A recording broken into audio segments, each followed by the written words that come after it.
My name is Peter Baxter, and I'm the filmmaker of a documentary feature called Wild in the Streets. The film shows us about a community in a place called Ashbourne, which is right in the middle of England. And they play an ancient game there, and it happens to be really the lifeblood of this community.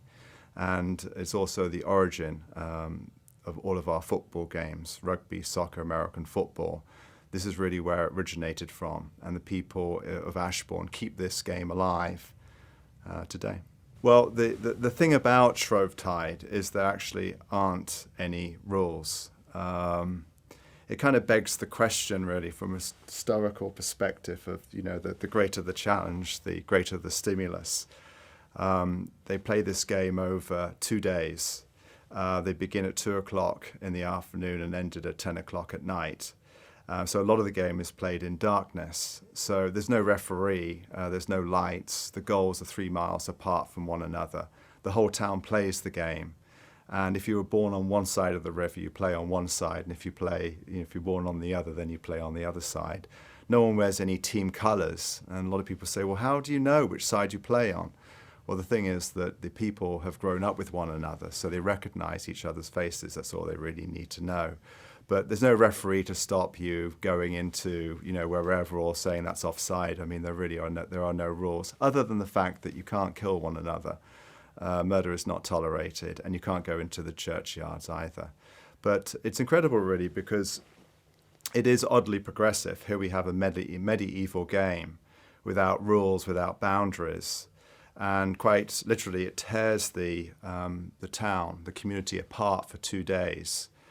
But in every way, it binds the community together, and it makes for an incredibly strong community in this part of England. You can see how powerful it is because they really believe in something. And when you have a collection of people that can form this large community, it just shows you really what any community really can do if they come together and they really believe in something. The great difficulty in going about making this film was how to really get into and inside this community. I mean, we're not dealing with a few people here where we can discover and tell our story. We are really involving hundreds of people. We quite literally got to know the town, and the town really opened themselves up for the making of this documentary. It was really a very special experience.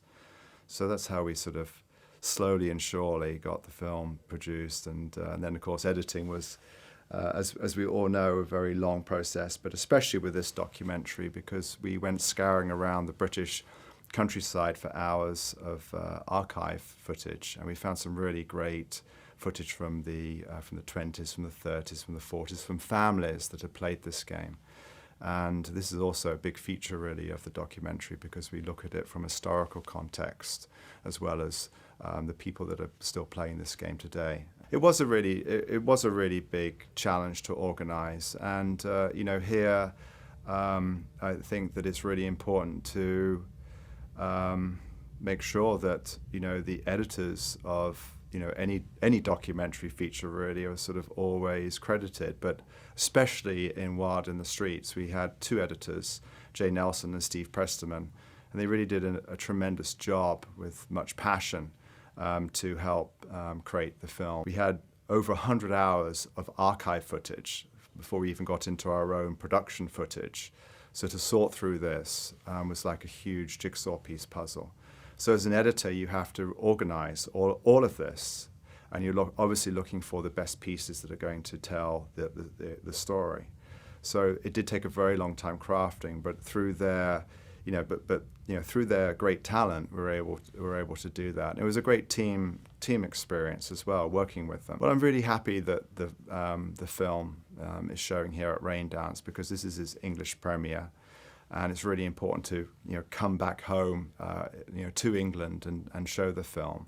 So this is a great opportunity, and I'm really grateful for Raindance and all of the programmers that have seen the film that are now going to share the film with an audience here in London.